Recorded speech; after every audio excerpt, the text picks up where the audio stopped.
I think the universities have a lot of different roles in the development of artists.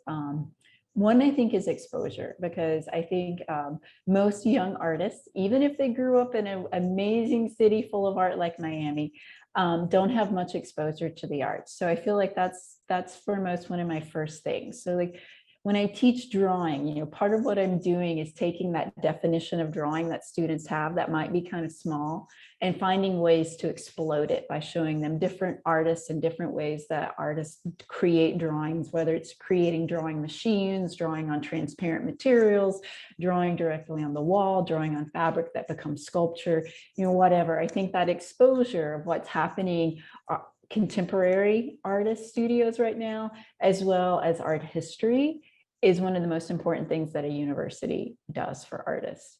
Beyond that, I think is the combination of facilitation and challenging, right? It's like, I want to help my students be the artists they need to be. I am not interested in carbon copies of Jennifer Printz's, one is enough, or carbon copies of any other artist, but helping students become the artist they need to be to express their story, their ideas. So a lot of what I do is, I feel like, facilitation, introducing them to materials, techniques, having conversations to help them get there. And then I'll say challenging, because we all know that growth happens when we step outside of our comfort zone. So sometimes, that push, that challenge, to do the work in a new way, to get a little bit uncomfortable so that they can grow. I think all of that's important.